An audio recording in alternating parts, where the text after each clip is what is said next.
The Houston Roughnecks just signed a quarterback who many are saying may have the potential to become the best quarterback in Roughnecks history.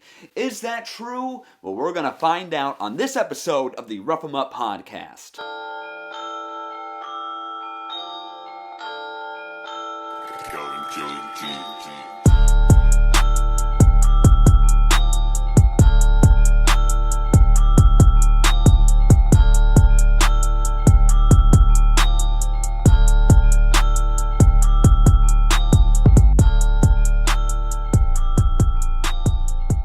What's good, Roughnecks fans, and welcome back to the Rough 'em Up podcast. I'm your host, Cullen Watkins. Thank you so much for joining me today.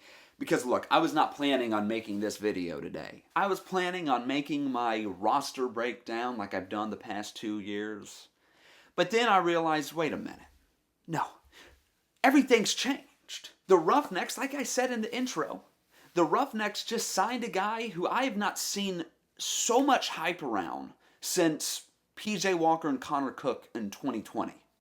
No joke. There's not been this much hype around a quarterback in 2023 or 2024 with the Houston Roughnecks. So I had to make a full-blown video on this guy alone. And now you may be saying, Colin, who is this guy? Who is this quarterback that we signed? I'd like to welcome y'all to Anthony Brown Jr.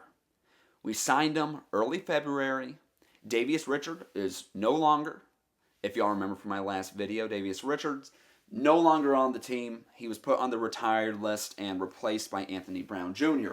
Now, everyone is saying that Anthony Brown Jr. is going to be the starter, and I don't blame him. I don't blame him. When you look at him, first of all, he's coming in at 6'1", 217 pounds. So he's automatically more physically, I guess, gifted than Nolan Henderson. And Jalen McClendon, he comes in at 6'4", 6'5", but Anthony Brown Jr., he seems to be a mobile, dual-threat guy. Now, I know Jalen McClendon is, but when you're 6'5", trying to run the football, compared to being a 6'1" quarterback trying to run the football, I'd rather take the 6'1" guy because he's probably going to be a lot faster. He's coming in physically gifted. He played his college ball at Boston College, but then he transferred to Oregon, where he was his last year at Oregon was 2021, where he was the starter. He performed very well in 2021. Let's see here. 2,989 passing yards, 19 passing touchdowns, and 7 interceptions. That's just passing. Then he ran for 658 rushing yards and ran for 9 rushing touchdowns. So automatically, dual threat guy. He was playing big boy programs at Oregon, right? It wasn't D3 ball. It wasn't D2 ball. These were big-time programs. I'm talking Ohio State level. Obviously, and by the way, he had a 141 passer rating in 2021 with a 64% completion percentage. So all of this made it sound like a bunch of mumble-jumble statistics. Putting it into review, ignoring the numbers, he's a dual-threat guy who is smart with the football. That 64% completion percentage looks real good for a Roughnecks team, I'll tell you that. And that 141 passer rating. So he's smart with the football. He can pass the ball. He can run the ball. And then we get into his film. I don't like looking at college film for guys who have film in professional environments. So after he went undrafted in the NFL draft, he signed with the Baltimore Ravens, where he played under Tyler Huntley, another former XFL Viper. I believe he was on the Las Vegas Vipers. He got some NFL experience, but most of his experience came in the preseason, where his film looks phenomenal. His film in these preseason NFL games, yeah, it looks really good as a Roughnecks fan. Because again, these are NFL defenses. I don't care if they're second string guys. Who's he going to be playing against in the UFL? Probably third string, second string guys. And he performed very, very well when he was with the Ravens in the preseason. Then he spent some time with the Raiders. I believe it was the Raiders, the Cardinals, the Bills, just on practice squad positions. But still, he held those positions for a while. And I'm sure he learned a lot. That brings us to now. We sign him. He's on the team. And he's going to be competing with Nolan Henderson and Jalen McClendon.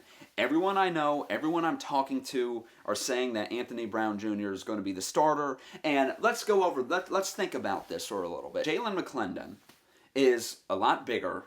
I'm a big fan of Jalen McClendon. I personally sort of want him to start because I loved what he did with a terrible Las Vegas Vipers team back in 2023. So you have Jalen McClendon. You have Nolan Henderson, who I'd say to this point was Coach Johnson's favorite and was probably going to get the starting job week 1. But let's ask ourselves this, as Roughnecks fans, you have a 6'2", more football-savvy, better IQ guy with Anthony Brown Jr. So do you really need Nolan Henderson? I mean, they both have very similar game styles. They both want to run the ball when there's no one open. They like the short passes, and they'll throw it deep when they need to. But I'd even argue that Anthony Brown Jr., looking at the film, he has a better deep ball than Nolan Henderson. I think Anthony Brown is the better quarterback here. Think about last year. Nolan Henderson was great in the short game, but we never really saw too many deep balls, right? Anthony Brown Jr. has a chance to bring Reid Sinnett and Nolan Henderson into one and really have some fun. That's what we're talking about here. That's what's on our plate. And it's a great position to be in, having these 3 pretty talented quarterbacks. A lot of the people in the UFL and in the community, they're downplaying this Roughnecks quarterback room. I think this is a better quarterback room than last year. Way better quarterback room. Last year, we were talking about Jarrett Guarantano starting. Jarrett Guarantano would not stand a chance in this quarterback room. So there's improvements in that front. I'm excited about him as a player, and you should too. You, as a fan or as a fan of the UFL, should be excited about Anthony Brown Jr. He's a D1 talent, an NFL caliber guy. He's smart enough. He reads defenses amazingly before the snap, and we have him on our team.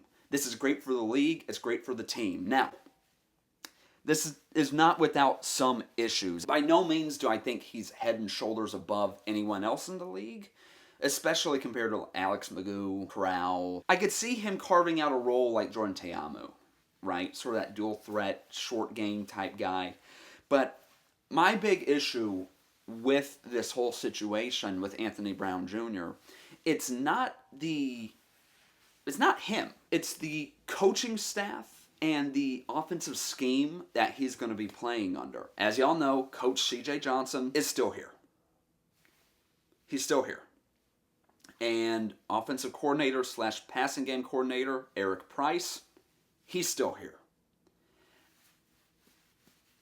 I'm not doing this video to talk about the coaching staff.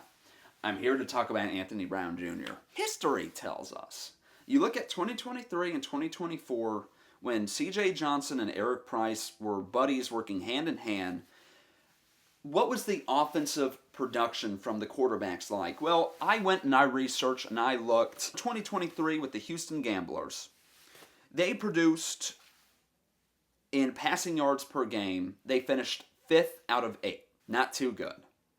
In passing touchdowns of the whole year, they finished 7th out of 8. This is 2023 in the USFL when the Gamblers went 5-5 with Kenji Bahar. 2024, last year, first year in the UFL, Reid Sinnett, Jarrett Guarantano, and then Nolan Henderson. We also finished 5 out of 8 in passing yards per game, and we finished dead last in the league in passing touchdowns. So that means in the 2-year sample that we've gotten with a C.J. Johnson and Eric Price offense, the team has finished 7th out of 8 and then 8 out of 8 in passing touchdowns on the entire year with lower end passing yards per game's numbers. Is Anthony Brown's game going to be limited?